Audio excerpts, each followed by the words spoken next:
You're listening to the Optimal Performance Podcast. The OPP is brought to you by Natural Stacks, makers of 100% natural and open source supplements designed to help you live optimal. For more information on how to build optimal mental and physical performance into your life, go to naturalstacks.com. Oh, what's up, everybody? Welcome back to another episode of the Optimal Performance Podcast. On today's episode, we have Dr. Stephen Cabral, and here are some of the things that we cover in this episode. Ayurveda, doshas, epigenetics, functional medicine, the way that we are tied to diagnoses, and then big pharma, endomorphs, ectomorphs, mesomorphs, electromagnetic sensitivity, parasympathetic recovery. He's not a fan of the carnivore diet. IGF-1, water quality, and how fluoride and chlorine in our drinking water is screwing with our gut flora. Fasting, 77,000 man-made toxins that we're exposed to every day. We really dig deep. Dr. Stephen Cabral's book is called The Rain Barrel Effect, which basically explains that we accumulate toxins and our body begins to break down when we have too much of it. And we need to do things to activate our liver and to eat in a way and exercise in a way and sleep in a way that gets rid of those toxins, because when the rain barrel fills up, it overflows and then we get disease. We talk a little bit about inflammation as well and how inflammation is important to us. We need it. We need it to identify some other things that are going wrong with us. So taking a daily anti-inflammatory at a therapeutic dose may not be the best idea. It's a really fascinating conversation. Dr. Cabral can be found on his podcast, which is called The Cabral Concept. And this guy has put out a lot of content, a lot of podcasts, and the way that he speaks is in like chunks. You can tell that he knows what he's talking about because I ask a question and then he delivers like a really well thought out response every single time. This is another podcast dedicated to helping you live the best possible life. This includes some Ayurvedic practices, which for some people is super woo-woo, and for other people is just basic medicine. We know that the Ayurvedic approach was the first people to do plastic surgery, and most of our pharmaceutical drugs are derived from Ayurvedic herbs, like papain, which is in the papaya seeds. It's a really cool conversation. For this episode, two big things actually. One is we are about to release a CBD product. Natural Stacks is about to release two CBD products. And as you probably have guessed by now, myself, I'm a fan of cannabis and CBD and its healing powers. So go to naturalstacks.com/CBD to learn more. Also, you may have noticed that we've spun off a little bit, and now the Optimal Performance Podcast is now more of a standalone brand away from Natural Stacks, just because it's part of the plan. We want to grow this sucker, and we really need your help. If you like these episodes, please share with them. Subscribe to us on all the podcasting platforms. Share this with your friends, share this with your family, and spread this word. Also, you can go to chiefsformen.com, which is a soap company aimed at the gentleman, and you can use the code word OPTIMAL for 25% off your first online purchase. It's the same owners from Natural Stacks. Again, and more. Here we go. If you want daily inspiration from me via text message, you may know by now that I'm a life coach, a performance coach, and a writer, a blogger, all that stuff. If you want text messages from me every single morning with a little bit of inspiration, a mind hack, a biohack, a spirit hack, and a life hack, I'm going to give you those daily, directly to your text, directly to your phone. So if you're interested in receiving text messages from me, don't worry. It's no strings attached. I'm not going to call you or do anything like that. I'm just going to send you stuff right to your phone so you can start your day kicking ass from the get-go. Just send me an email, sean@optimalperformance.com, and I will share those with you every single day. I'll text those right to your phone. If you dig the cut of my jib, if you like my style, and you've been listening to these podcasts for a while, go to seanmccormick.com to read a little bit more about what I'm up to. And I'd love to hear from you guys, as always. Let me know. If you have guests that you want to hear, let me know. If you hate this, let me know. If you love it, let me know. Without further ado, ladies and gentlemen, Dr. Stephen Cabral. You're listening to the Optimal Performance Podcast, and I'm your host, Sean McCormick. It's the OPP. I'm a performance coach, a wellness entrepreneur, a blogger, a speaker, a biohacker, and it's my privilege to bring to you the leading experts in the field of performance. So let's dig right in. And we're here with Dr. Stephen Cabral, who's a board-certified naturopathic doctor and also the author of The Rain Barrel Effect. Dr. Stephen Cabral, welcome to the Optimal Performance Podcast. So in preparation for our podcast today, I've realized that we could go lots of different directions that I'm excited to talk to you about, but I think that there were some really great keys that I took out from your book. But before we dig into the topics, I asked this question of all of our guests, and I lead with this thing.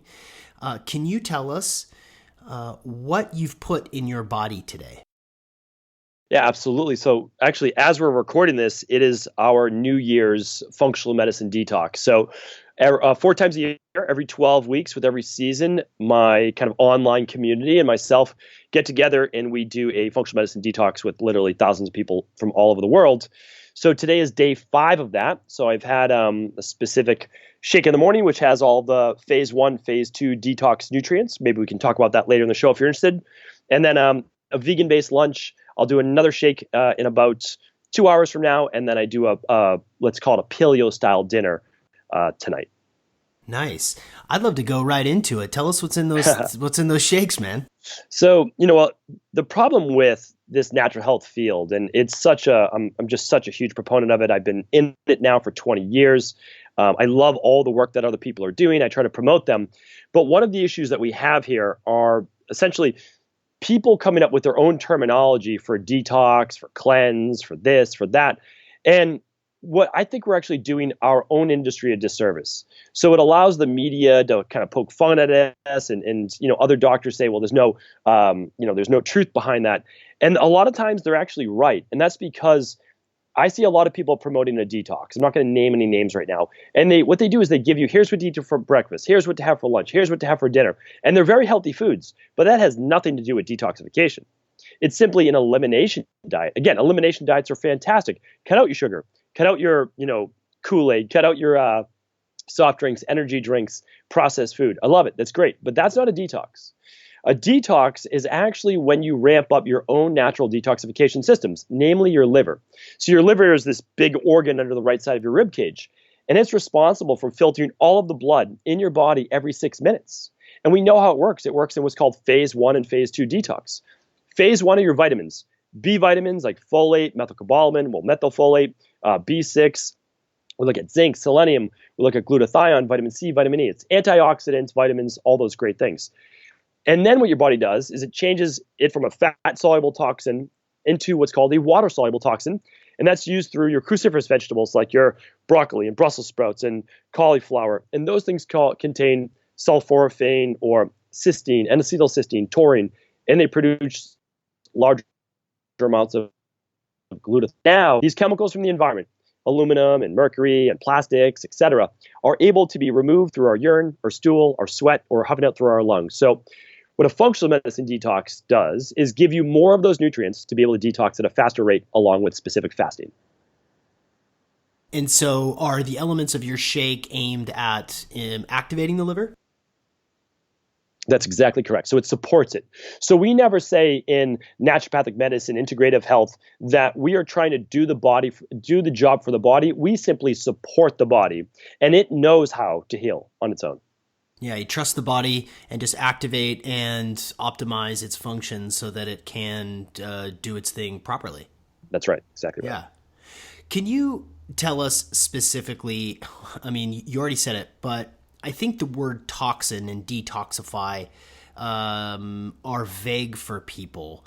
Can you give us some examples? Maybe give us specifically an idea of what a toxin is, both external, both exogenous and endogenous, and how it affects us negatively?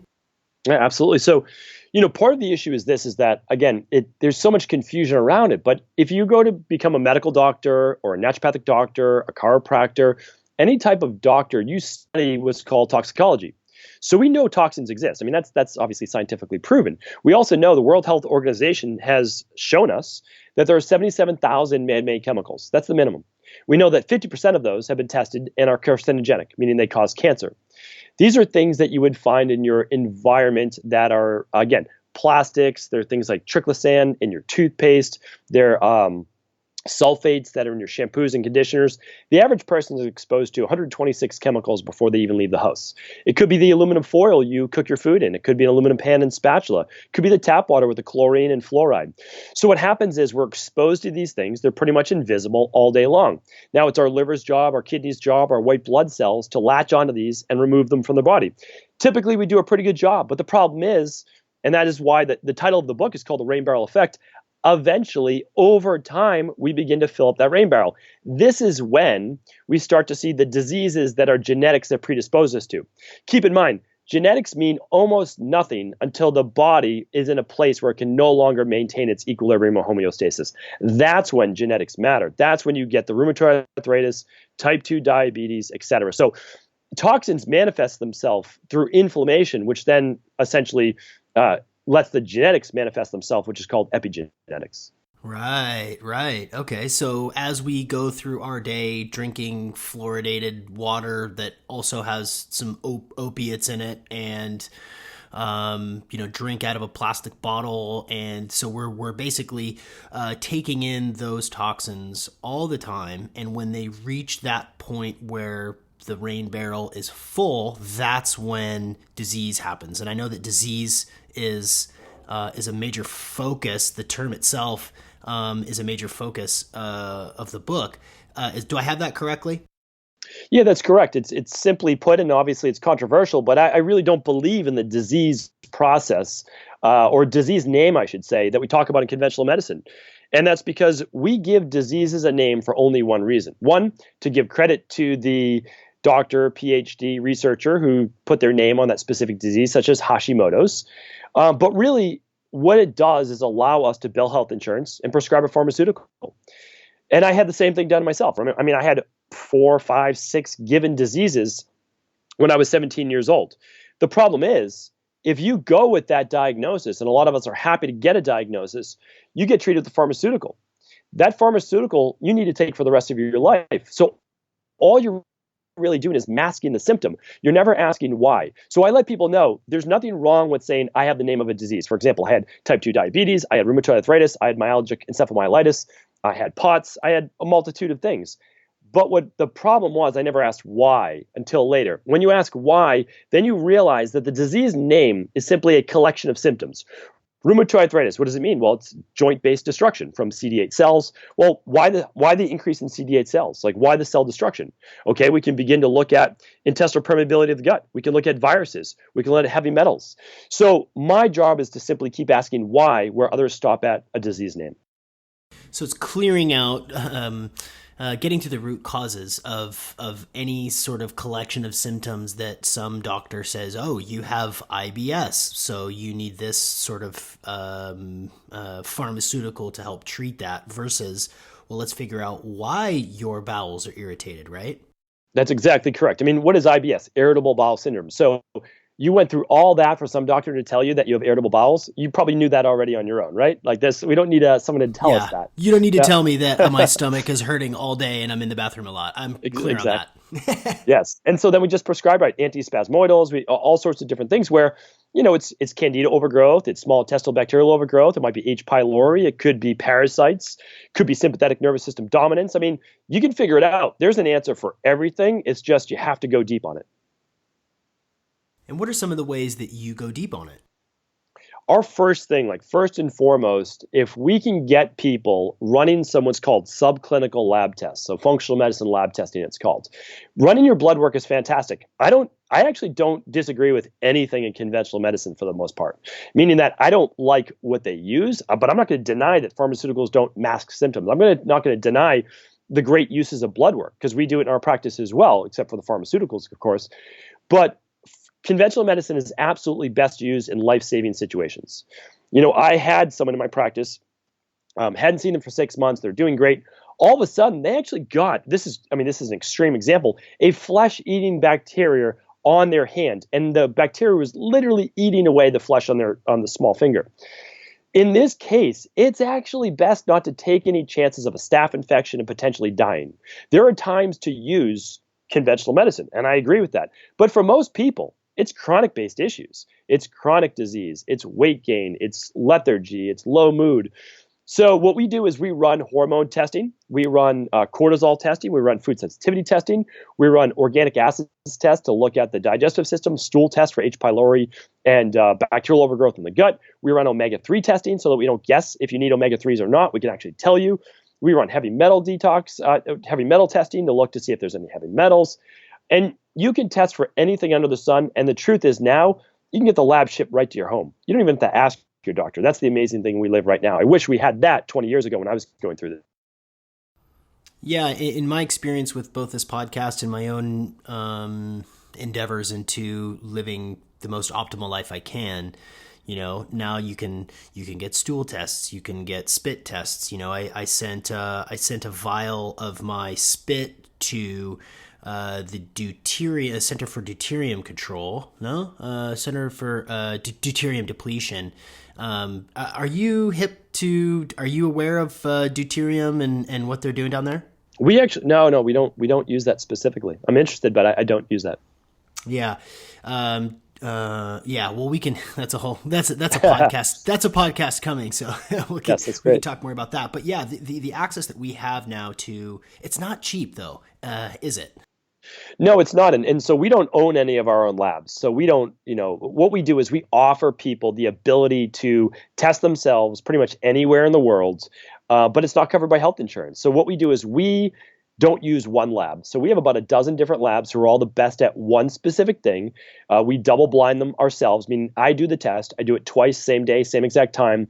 And I send it in to make sure that I'm getting the same exact result because I use this in clinical practice. And so I need to make sure that it absolutely does work. So yeah, that's what we do. And it works. It's worth the money, to be honest with you, because you're probably going to spend hundreds of dollars on nutritional supplements and different systems. And so you'll spend it one way or the other. We just like to fine tune it. Yeah. One thing that I really enjoyed your book and I enjoyed your story because much like most people motivated to help others is they had something that they were dealing with and they found an alternative way to make themselves better, bigger, faster, stronger, more healthy. And I come to realize that you've managed to synthesize your study and your areas of expertise from Ayurveda to naturopathy and many more to try to pull from a giant toolbox. I'm wondering how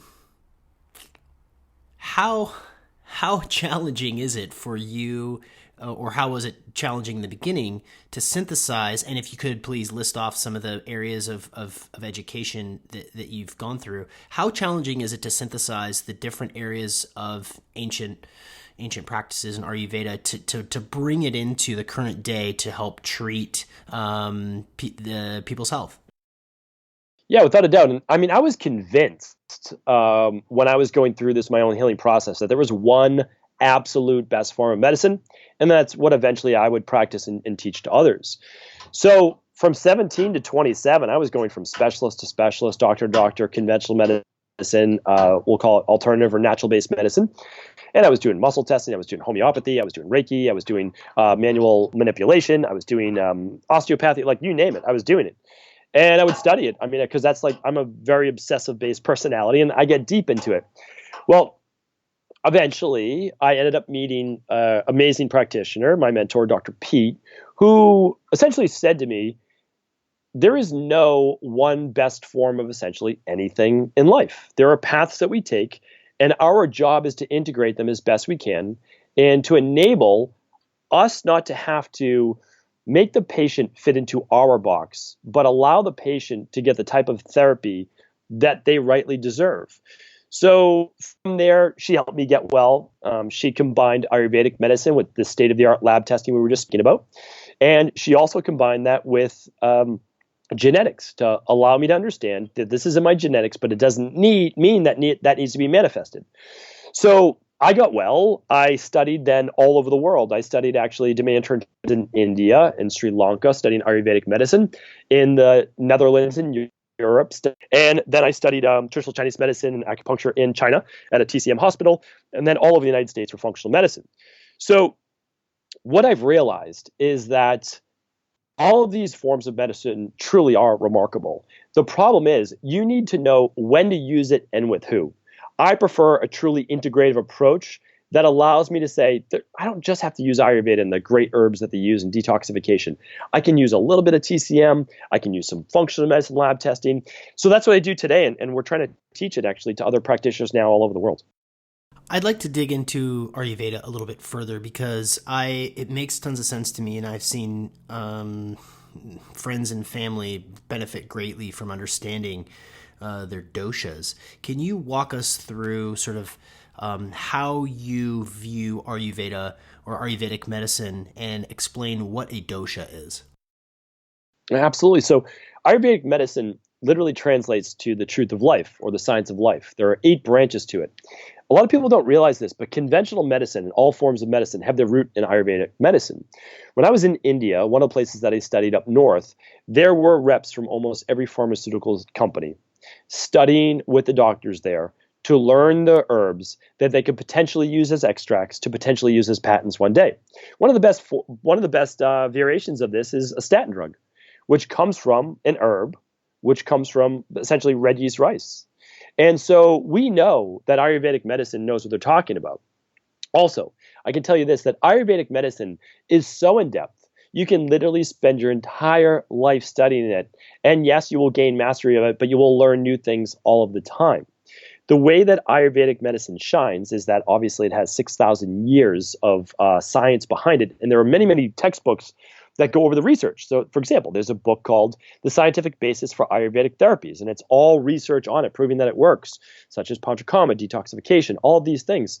And it's over 700 pages. Well, to get back to your question about the doshas, that's what Ayurvedic medicine is best known for. But believe it or not, they were the first ones to do plastic surgery. They did all of these things. I mean, it's pretty remarkable. With the doshas, though, it comes down to this.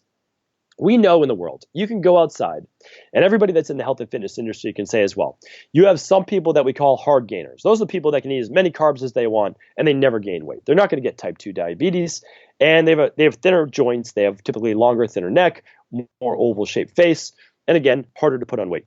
Then on the other side of the spectrum, we have the endomorph, also called the kapha body type in Ayurveda.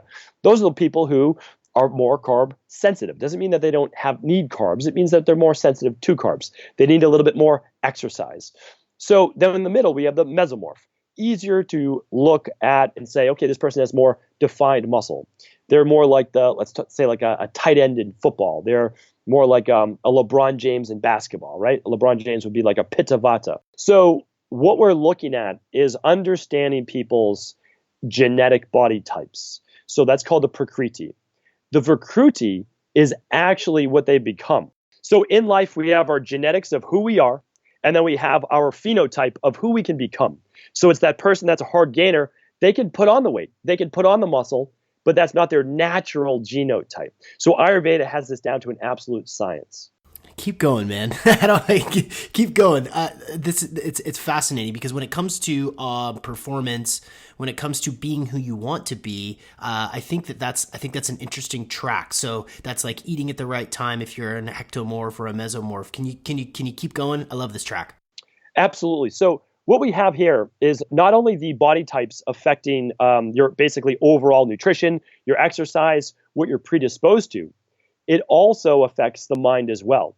For example, the people that are more of the pitta-based body type or mesomorph, they're more prone towards aggression, higher testosterone, more of the leadership, confidence-based, but they're also then more prone to inflammation. So we look at that as well. The kapha body type, more of the rest and relax, but less interest in doing a lot more of the vigorous-based exercise, even though they could benefit greatly from it. And the ectomorph, more prone towards anxiety, heightened state of alertness, more towards fatigue, more towards catabolic, breaking down muscle tissue more than being able to build it up. So when you look at people, you can begin to view them in terms of their natural body type and what they're going to be more prone to, but realizing that everybody can maintain a healthy, balanced body. And that's what we try to do in our practice as well. Tell us a little bit about how the wind, water, earth, and fire tie into this? Sure. So my job, and I really feel that this is my kind of mission, my goal, my job, whatever it might be, is that to take this ancient-based science, which is still practiced today, by the way, in India, and all over the world, to make it more, let's call it up to date. And I feel like I'm doing a disservice by saying that, because Ayurvedic in itself has all the wisdom you need. And it's not my job to essentially try to make it better. But what I can say is this, that they have a different verbiage, they have a different language. And so by using their language, sometimes it waters it down. Sometimes it makes it sound a little bit more woo-woo or voodoo, but it's not. And I want to explain that right now. So the kapha body type and that's more of the endomorph. So, and again, we know this by our own science. We call it somatotyping, which is very different. We looked at that in terms of psychology in people. And so we've studied this, again, from a modern day perspective. But the kapha body type or endomorph is the water and the earth. And that means what? They're more prone to accumulation and mass. We know that, right? If you look at a lineman in American football is one of my favorite sports. Do they have the same physical makeup as a wide receiver? Like even let's just talk about a good example out there who would be a wide receiver. Not even like a Jerry Rice, but just someone thinner from like back in the day that we all know about. They're going to be thinner, right? And the linemen are going to be larger. Yeah, so when you look at, or even let's look at a sumo wrestler, or let's even look at, gross generalizations of certain people and where they live in the world. Like if you look at the Maasai that we always talk about, in terms of like diets, that's going to be predominantly a Vata-based society. And then when we look at like a Samoan body type, it's going to be more of an endomorphic body type. Both are great, both are beautiful body types, but they're absolutely going to need different forms of nutrition and different ways in which their bodies are affected. So the lighter body type is more of the air and ether, it's called. And then in the middle, the mesomorph is more of the water and the fire, predominantly fire. It's the fire body type. And when we look at this, it's strong digestion, it's leadership, it's take charge, it's rage, it's anger and irritability at its worst. But at its best, it's creativity and leadership and taking care of people, all of those great things. So again, this is an in-depth topic that would take you quite some time to master, but that does not mean that you should not go out and really try to learn more about this. And I've done some pretty in-depth shows on this as well. Right. And we can eat we can and we should be eating for our body type, right? Correct. Our body type, not only for what it is genetically, but where we are today. So that if you are a little bit more catabolic, meaning like you're breaking down more than you're building up, that's a different diet. And that is more of the Vata state, right? So even if you're a mesomorph or endomorph, then you can eat as a Vata because you might be breaking down too much, such as an elite athlete that practices 4 to 6 hours a day. They're more of a Vata movement-based state. They need more food even if they're not the Vata. You can see how complex this can get. But again, it takes bioindividuality to the next level. I mean, if someone's into true biohacking, or I would say, biohacking, I would really talk about more like bioregulating your body. This is it. I mean, this is the next level that will be talked about in the future because it's still being uncovered right now, meaning it's there. But in the West, we have a hard time being able to decipher what they're talking about in Ayurvedic medicine. Let's just take the gut, for example. Like Yes. what, regardless of your body type, if you have a gut issue, what are some things that people should be paying attention to or experimenting with to help figure out for themselves what's going on?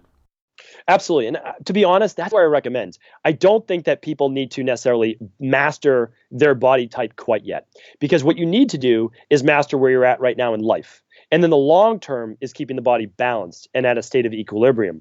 So what I recommend is if you have bloating or gas or acid reflux or constipation or loose stool, let's figure out what's going on with your gut. There's obviously something wrong. There's most likely some type of overgrowth. So we recommend running what's called an organic acids test and a stool test. And what those do is they look for candida overgrowth and bacterial overgrowth. They look for H. pylori and they look for parasites. I'm telling you right now, the likelihood that it's one of those is quite high, probably 90%. We've seen over 250,000 people in our practice. I can tell you 90% of those people, it's one of those. For the 10%, it is what's called a sympathetic nervous system dominance, a fight or flight based issue affecting the gut, which means that your body's in a constant state of stress, which does not allow for what's called a peristaltic movement in the intestines. So the food gets backed up. The ileocecal valve, which essentially keeps the small intestine from backfilling with all the bacteria in the large intestine, doesn't stay closed. It stays open, or it stays open too long, and you basically give yourself SIBO, or small intestinal bacterial overgrowth. And that is in sometimes multiple cases. People with SIBO, sometimes it's caused by their own body rather than antibiotics. So what we recommend is regardless of your body type, there's a dysfunction that can happen to any body type. Let's figure that out. Let's make sure we get you on the plan to remove the overgrowth, whatever it is, and then repopulate and rebalance that gut microbiome. Got it. Okay, I want to change topics here for a little bit, because one thing that, and this is an epigenetic concern, and it's only getting worse. Can you talk us through a little bit about electromagnetic sensitivity? Absolutely. And so I think this is going to become a much larger issue in about 2 years to 3 years from now. And the reason is this: we're moving from 4G to 5G, and the signal is going to be around 5 to 10x stronger. So the people that were sensitive before are going to be much more sensitive now. The issue is this: like most toxins, this is invisible. And in the United States, we do very little research on this. Of course, we have a good reason probably not to do a lot of the research. And that's because what are we even going to do if we find out that it is causing cancer, or it is causing DNA-based mutations, or it is causing more ADHD, as they're finding in Germany, right? So Germany and Europe, they do a lot more of the scientific research on all of these things than we do. It's also one of the reasons why in Europe, they allow about 1/10 of the toxins than we do in the United States.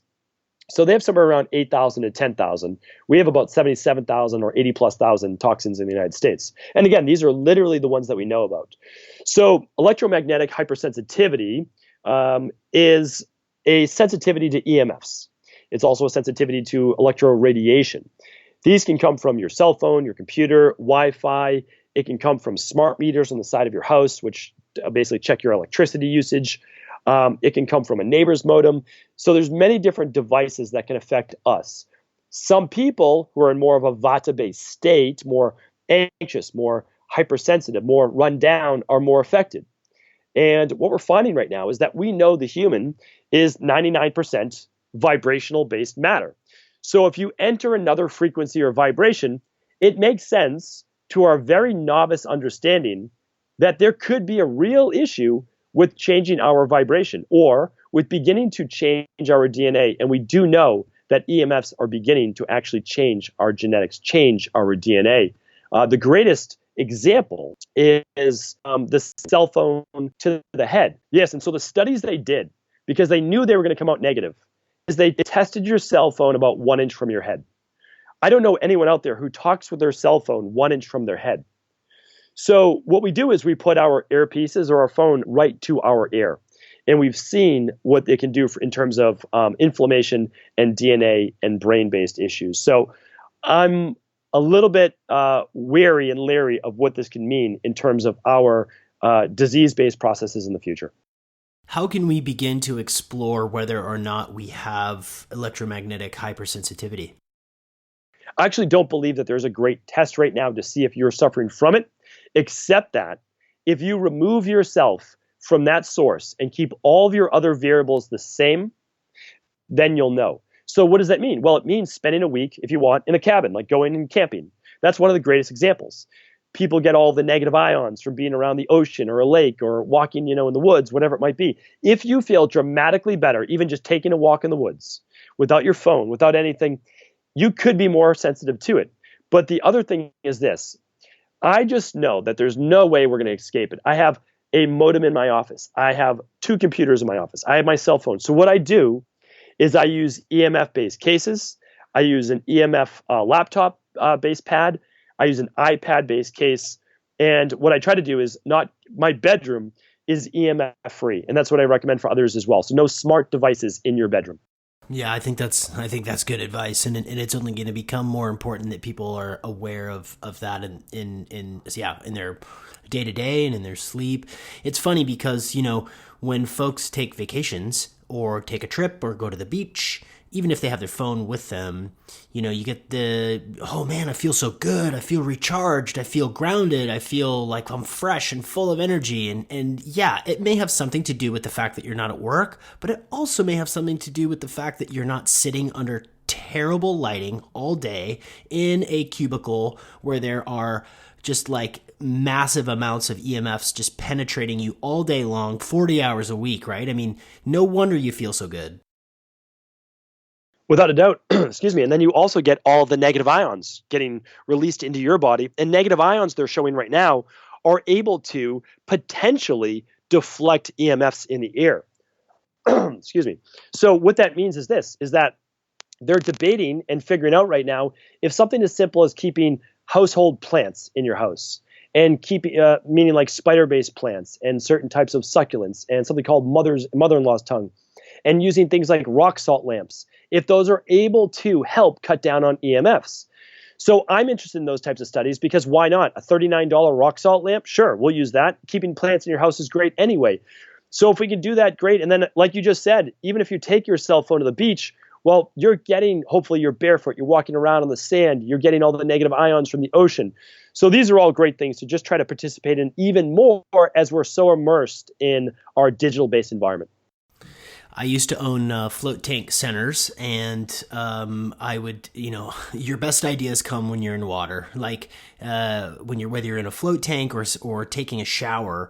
There's, you don't bring your phone with you into the shower, but when you have time and peace to just chill and relax, maybe you're singing a song, you're being washed over with water that's surrounding you with negative ions. That's where you have epiphanies. That's where you have all the great creative ideas, is because you're sort of fleshing that out. I had no idea that you own float centers. That's amazing. That's such a great, you were ahead of your time. We'll put it that way for sure. They're just starting to catch on, especially around the New England area around here. Yeah. I opened the first one in Seattle in 2012. And at that time there were 35 float centers across the country. And now there are over 500. So one of the great things though about float tanks and getting out to the beach and taking a walk, taking a hike in a forest, is that these are all parasympathetic nervous system activities. And so what you do is when you're on vacation or you're doing a float or you're doing cryo or you're in a sauna, is that you're activating your parasympathetic nervous system. This means you're turning off your fight or flight. This is the only time that your body is truly rejuvenating, that you're beginning to replenish and rebuild those cells and immune cells and truly rejuvenating the body. And that's why I'm such a proponent of people doing more parasympathetic nervous system activities. Even meditation, right? Where you don't need any tricks or gadgets or anything else except for your mind, just to allow your brain to relax too. Dr. Cabral, are there any tinctures or supplements or vitamins in your mind that everyone should be taking every single day? That's actually a great question. I have a upcoming show on this and post on this, and we'll let's go over the skinny on that right now. And there are actually multiple articles written on this, and it's called essentially the top 12 vitamins that most doctors and functional medicine doctors recommend and prescribe. And the reason they recommend them is not because they want to use supplements with every person, but they do lab testing. And we literally lab test everyone for their vitamin levels and mineral levels and everything else. And you can just tell someone concretely, like, listen, I'm not asking you to take the supplement. Your body is deficient in this, and you're already eating a great diet. One of the reasons is that even if you're eating organic food, it's anywhere between 13 and 30% less nutrient dense than it was before 1960. And that's because we don't use manure for fertilizers much anymore. We don't do a 3-field rotation system. There's a lot that we don't do. So the vitamins that most doctors recommend are a good activated multivitamin or an all-in-one shake. It's very different than a regular multivitamin you would get at CVS or Target or et cetera. So what they are a methylated version. So they're going to give you, instead of selenium, seleniomethionine. They're going to give you, instead of B12 as cyanocobalamin, which is a B12 essentially attached to cyanide molecule, they're giving you methyl-based cobalamin, a methylated version, which means that you're able to fully absorb it even with an MTHFR-based gene mutation. They're giving you methylfolate. They're giving you, instead of magnesium oxide or calcium carbonate, they're giving you magnesium glycinate or different forms of absorbable calcium. So these are vitamins that you can absolutely absorb and that aren't going to build up and become toxic. Vitamin D is another one. Only 3 out of 10 people that I lab test are vitamin D proficient, meaning not between 30 and 80, between 50 and 70 nanograms per deciliter. So that's important. Omega-3s, less than 1 out of 10 people I test, even with the healthy diet, are getting a proper ratio of 3-to-1 from omega-6s to omega-3s. And some people debate it should even be a closer to a 2-to-1 or 1-to-1 ratio. And that's one of the easiest ones to be able to supplement with or begin to eat smaller, more wild fish such as sardines, anchovies, mackerel, wild salmon, trout. Another great one is digestive enzymes. So a lot of functional medicine doctors, integrative health practitioners are beginning to give many more people digestive enzymes, especially with lunch. And the reason is that if we don't slow down our lifestyle and we don't relax during lunch or any meal, we're not going to be able to break down the food as well, which means it's going to take more energy, which means we're going to have less energy. We're going to reach more for caffeine or processed carbs.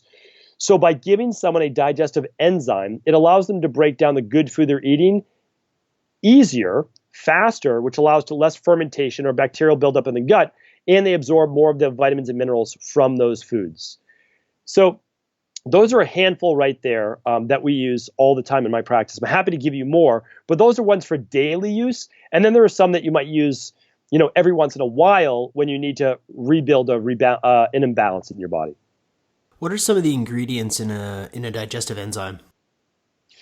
So a good digestive enzyme should be multifaceted, meaning like you're looking for things digest proteins, which would be proteases. You're looking for things that break down fat, which would be lipase. Lipase breaks down all sorts of different fats that come from the diet. And then you're looking for things that break down carbohydrates. Now, that might be something specialized, which we use, which is xylanase, and then it helps break down fructans, which cause a lot of bloating in people, even without candida or bacterial buildup. It's going to contain things like amylase. It's going to contain cellulase to help you break down your kale or your cruciferous-based vegetables. So we look for those, and then we love adding in some extra papain, which comes naturally from the seeds of papaya, as well as bromelain, which comes from the core of the pineapple. Those will help build up additional heat-based digestive enzymes and heat such as HCl and pepsin in the stomach. Man, you got that down pat, man. That sounded great. One of the things that I read in the book talks about inflammation, and inflammation gets a bad rap because chronic inflammation can lead really quickly to a degradation of the body. And you make the case that inflammation is necessary for us to understand if something is going on. And you even suggested in the book that taking like a daily natural anti-inflammatory may not be that great of an idea. And for a guy like myself who's taking curcumin every day, made my eyebrows raise. Can you explain a little bit more in depth as to why maybe daily anti-inflammatories are not the best route, and how, first, and then second, how we can identify where and how we have inflammation? Absolutely. And so what we want to look at is that inflammation is not a disease. It's not something specifically to be treated, at least in the long term. And if you do anything to block inflammation, you're stopping some process within the body. So the body is creating inflammation because it has a need to.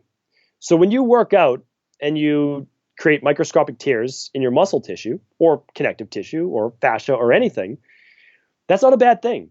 We're looking to then rebuild that. The problem is, if we did a really hard workout, that might be simply too hard for our body right now because of lack of sleep, lack of good nutrition, etc., we create an overabundance of inflammation. Now, is that the body's fault, or did we do too much? There are other examples.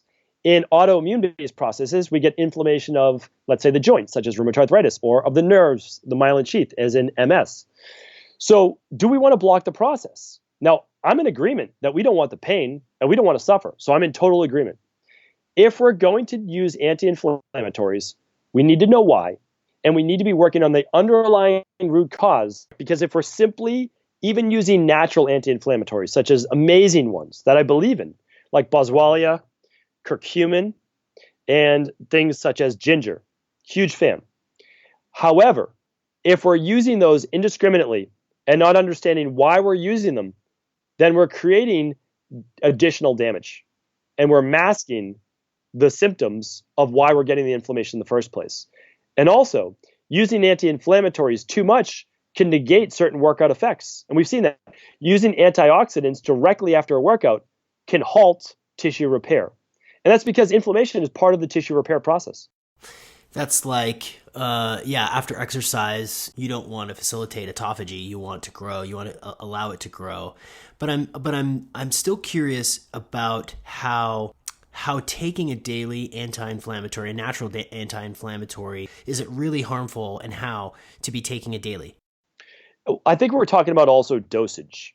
So if you're cooking or using or even supplementing with a little bit of curcumin, I don't see that as an issue. What I see as an issue is a therapeutic dose.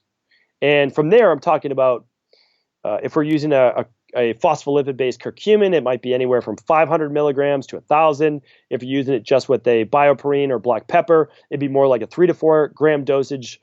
Well, at that point, we are having an effect on the body. Remember, herbs are medicine.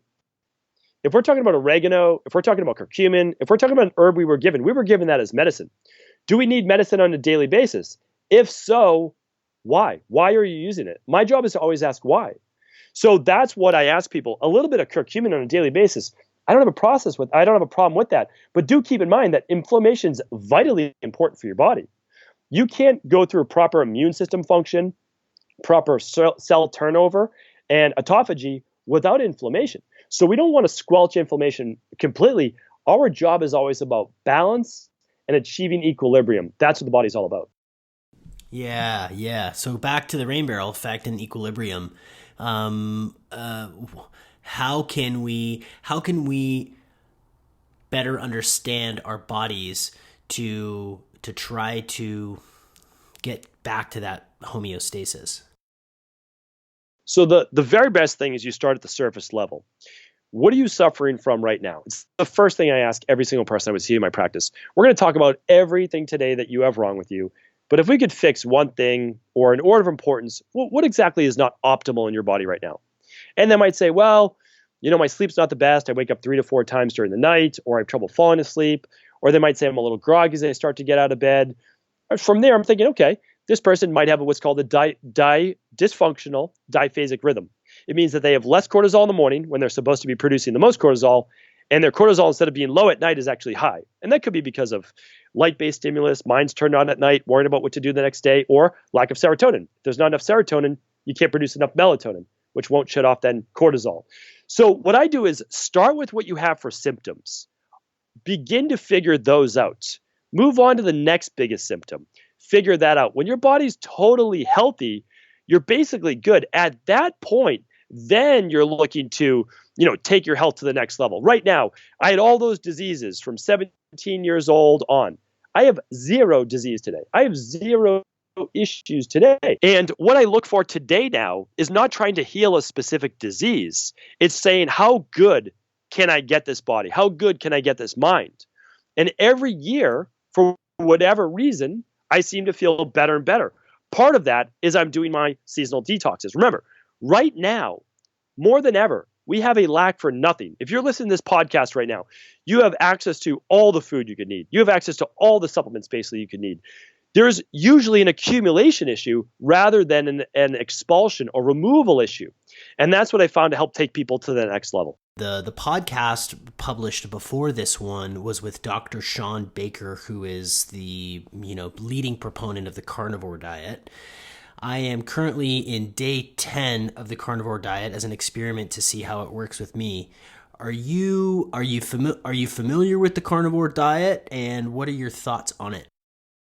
So I'm very familiar with it, but I'm not a proponent of it, but I understand why people do it. So is this something that you would like me to speak on? Yeah, I would. So I'm actually never against contradicting views. I actually am all for it. I love different views in this industry. It's how we grow. And so I love the debate. I love getting to the root of it, because if you're a health practitioner or you're a PhD or you're a great coach, whatever it might be. All you want is what's best for people, for the most part. That's what I found in our industry. I mean, I think you and I, like people we know, we want the best for people. So you come out with diets and something such as the carnivore diet. It's not like it hasn't been around before, but now we have a nice name, a fun name to it. You have to keep in mind, there are so many flaws in this diet. I mean, it's flawed from the get-go. And it would be a whole podcast to talk about this, but we can at least go over some of the main points. The reason why, and I will give you this, the reason why a lot of people, such as someone that I greatly admire, which is Jordan Peterson and his daughter, got great results on it is most likely because both Jordan Peterson and his daughter have some type of massive SIBO, small intestinal bacterial overgrowth, or did, as well as candida overgrowth, as well as potentially a host of other microbiome-based issues, as well as what's called intestinal permeability. And so when they eat certain carbohydrates, which are called fructo, oligo, di, mono, and polysaccharides, it allows for fermentation in the gut. That allows them to get bloating and all sorts of fermentation and bacterial overgrowth, which seeps through the gut wall, which then turns on the immune system. And the immune system then begins to attack their joints, or could be anything. Could be whatever you're genetically predisposed to. Hashimoto's, rheumatoid arthritis, MS, you name it. So the problem with the carnivore diet is that it's using a conventional medicine approach to a true underlying root cause imbalance. So it's treating acutely by saying, okay, there's this bacterial overgrowth or candida overgrowth, and we just won't feed it because protein is not going to feed that bacteria unless it begins to putrefy. So what we're doing is we're, again, masking the symptoms. Why would you go on the carnivore-based diet? And then there's also a host of validated clinical research that's long-term clinical research, not short-term of being on a carnivore-based diet. And again, if you want to quote the Messiah as being on a carnivore diet, you can feel free to do so. But we've already seen that their genetics are very different than ours, meaning like in the United States or Europe. And so you're looking at different genetics. And I would say even beyond that, they don't have a lot of longevity. So if you want to live a long life, their average life expectancy is like 67, 68 years old. It's less than a decade of people in the US and more than 12 to 13 years less than Europe. So that's certainly not a model of health for me. And the other thing is, we know from genetics and every ApoE genotype that the maximum amount of protein for a person's diet is about 25%. And if you're looking at it from a cancer-based standpoint, when people go over 19% of their diet in protein, whether it's animal-based or vegan-based, their levels of IGF-1 increase greatly, which leads then to a greater cause of cancerous tumor growth. I mean, I could literally just go through all of the reasons of why this should not be a long-term diet. And the reason I'm so passionate about this is because my only allegiance is to the truth. If the carnivore diet was the truth, I'd be all for it. Yeah, well, it's good to get differing opinions and perspectives on it. I myself do have an overgrowth of candida, and that was one of the main motivators to tackle this. You know, I'm taking high dose oregano oil daily to try to zap it, which is the non-medical term, and also, just experimenting with this for a month. So I just want to say that is how to use a keto or carnivore-based diet is as a medical use. And so that's why from the very beginning, I will always say in the short term, you can do some very beneficial things such as that. But remember, I just worry that people extrapolate this over the long term, and that right there is where it starts to get dangerous. Yeah, and I think I think that if you're not informed and you're not careful about what you're eating and how long and what sort of tendencies would come from eating in one specific way. You know, if you're on the tuber diet and all you eat is tubers for 3 years, you're probably gonna be missing something. That's right. Let's talk a little bit about water. I think water quality is something that I'm really passionate about, and it's because I'm a Pisces, maybe it's because I have float tanks, but I have found that all the water that my family drinks is all gathered at a spring that's 5 minutes from my house. And one thing in your book that you talk about is how terrible tap water is for us.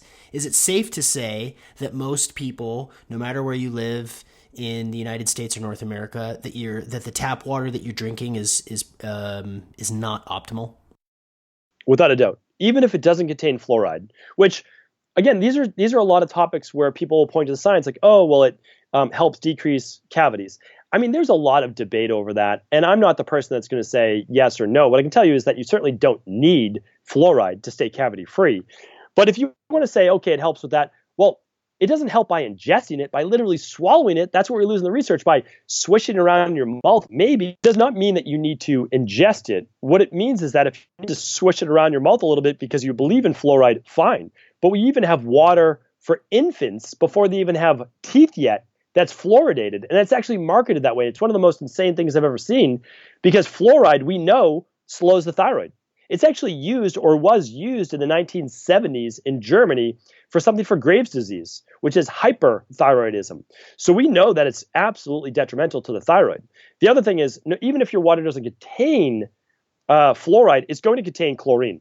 And that's because chlorine actually does something very beneficial.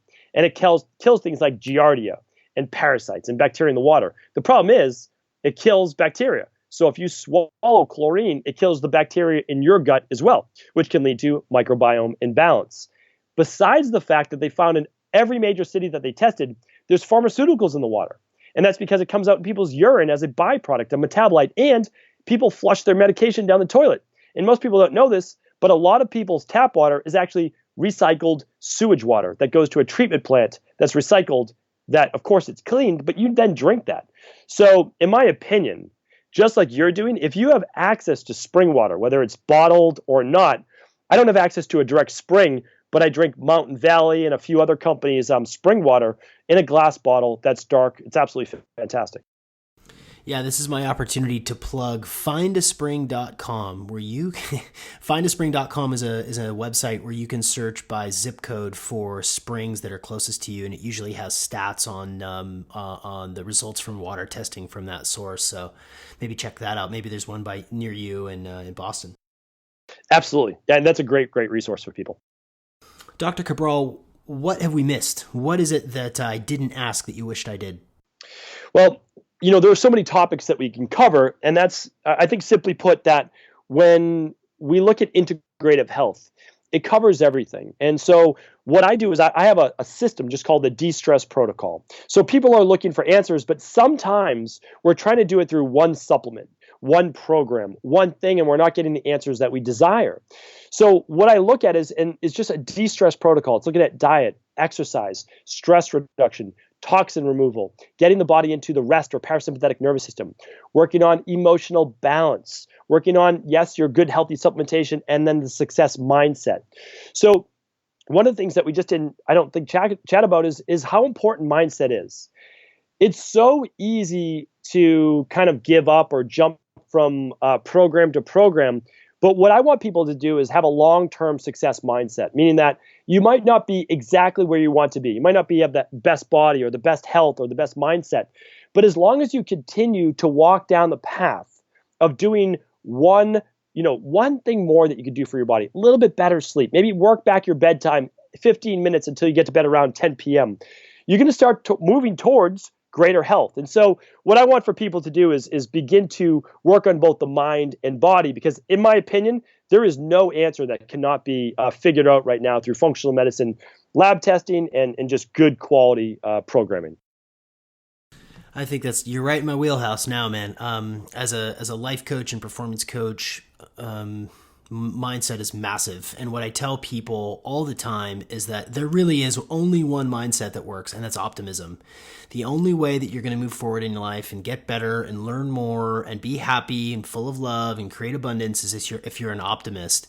And that doesn't come as naturally for people. And now we know that maybe your optimism is being cut off at the knees because your gut is out of whack, or because you're consuming too much fluoride, or because you're being inundated with electromagnetic frequencies. So it really does all tie together.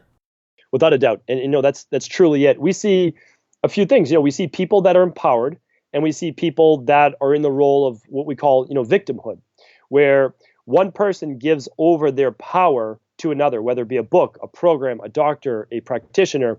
And the other person says, I need the doctor, I need the coach, I need the practitioner, I need the program, but I understand that it is me who's going to move forward. I'm going to be the one to implement the work. And every time that I seem to get off track or hit an obstacle, it does not mean that it's the end. It does not mean that the program or the doctor or the practitioner wasn't helping me. It simply means I figured out one more thing that doesn't work for my body, but now good, I can move on to the next, and I can take that knowledge and begin to grow upon it. So that's my goal for everyone, is you're going to be able to figure it out. Give yourself time, be patient, be gentle with yourself, and have that optimism, because that is it. If you're optimistic, you'll fall down, but eventually you'll get back up. And that's the truth. That's the key. I've never seen anybody get it right the first time. Just know that. I'm probably the worst case. I got it right. I got it wrong more times than others, but I just kept getting back up. And that's what it's all about. Yeah. Are you willing to walk us through a little bit? Because I'm looking at it right now, the empty your rain barrel meal plan.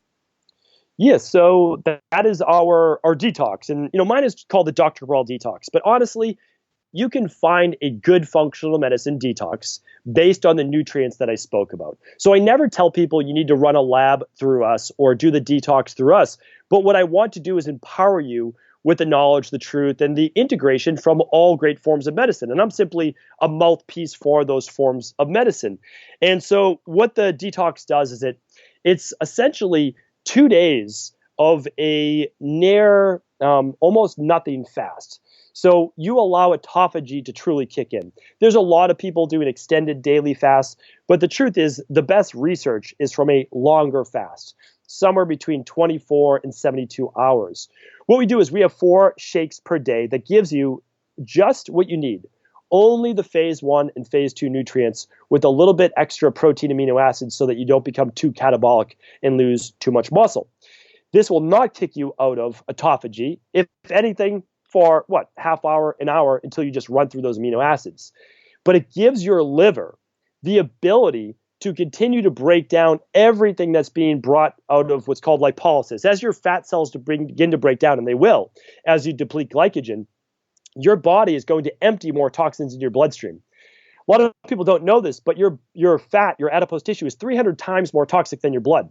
And it's done on purpose. As your liver can't keep up with detox, your body pushes the toxins out of your blood, such as heavy metals and plastics, this has been proven, and pesticides and bug spray into your fat cells. Well, as your fat cells get broken down for energy, those toxins are now released in your bloodstream. They go right to the liver. Your liver, it needs the nutrients to break those down. It was called, essentially, using the enzymes, it was called the cytochrome P450 pathway, to then conjugate them, lock them up, get them right out of your body. So we do that for the first 2 days, and then it is just what I spoke about today. I'm on day 5 right now. It's a shake in the morning, and it is a vegan-based lunch, which is just basically more plant-based, higher in antioxidants. And then it's another shake mid-afternoon so that no one's ever hungry. We're getting plenty of fluid. And then it's a paleo-style dinner where you can choose it to be vegan, have fish, more Mediterranean style, or you can have some chicken or poultry or so. So recently we learned that those born after 2014 will be the first generation in which the life expectancy declines. And as a father of 2 small children, it's really alarming. Can you give us some idea why the heck we're in this mess? Yeah, without a doubt. And it is sad because I have 2 young ones of my own. I have a 4 and 6-year-old, both of my daughters. And obviously as a parent, everything changes when you have, kids, and it's really all about them. And you're their guardian. Like you're literally watching over them and you want the best. Well, the problem is that they're walking into a world that is just far more toxic than anything else. And that's the true issue, is that many of our grandparents, they didn't always eat the healthiest. They might have had like toast for breakfast. They might have had just a little something for lunch or so. They ate simply, but they weren't exposed to these 77,000 plus man-made toxins in the environments. And right now we know, it was done by the World Health Organization as well, and they found that before a child even enters the world, there is a minimum of 200 toxins in their body. Now, what are those toxins? Mercury, aluminum, arsenic, cadmium, DDT, that hasn't been even around for 30 years, but still there in the environment, certain pesticides. So, and this is found in fetal cord blood. And so we know this to be true. The study is actually called 10 Americans, if you want to link it up or if people want to go look up. So that's what's going on. And it's one of the reasons why we see a rise in almost every single disease, including cancer. One thing to know is there's no surprise about why cancer is rising. When I wrote The Rain Barrel Effect, I did a lot of research. This was over 5 years in the making. The way that we give cancer is to give them one specific pesticide. That pesticide is actually used on our food. The problem is it's considered not to be poisonous at the small dosage that we get on food. The problem is it's not been tested over a lifetime. The other problem is, well, what happens when you start to eat more of that? What happens when it begins to accumulate? So it's one of the sad realities that we live in, which is one of the reasons I just try to arm people with their own information, to empower them to start to follow things like a more organic diet, or at least the clean 15 and the dirty dozen, which is these 12 foods never eat unless they're organic. Just don't eat them if they're pesticide laden. And then the organic ones, if you're trying to save money for the clean 15, those would be ones that you could buy more conventional based. So things like that are going to allow themselves and their children to live a longer, healthier life. Okay, well then, in order to take this podcast home, I like everybody to, if you would, finish the sentence, if you would. Everyone would benefit from knowing that the only natural anti-cancer diet in the world revolves around plant-based nutrition. That means that you don't have to be vegan. It means that you don't have to cut meat out of your diet or fish out of your diet. But there is no diet that proves that, and again, I'm not against meat or anything like that. What I'm against is a country that is eating heavy foods that are harder to digest, that increase IGF-1 levels, that can increase cancer-based rates, and getting more away from the only thing that we know cause of disease: heart disease, blood pressure or stroke, type 2 diabetes, and cancer, which in 2030 is going to surpass all other forms of mortality. If you can beat those four, your chance of living a long, healthy life is going to be dramatically increased. And what we have right now are many, many diets that are all revolving around something like a Mediterranean-based diet that are simply more plant-based, more fruit, maybe low glycemic berries, lots of vegetables. You will never go wrong there. And again, if they cause bloating, if they cause gas, if they cause inflammation, figure out what is going on with your gut that's not allowing you to be able to eat what we would naturally have as hunter-gatherers, mainly gatherers. Dr. Cabral, thank you for joining us on the Optimal Performance Podcast. It's been my pleasure. Thank you for having me on.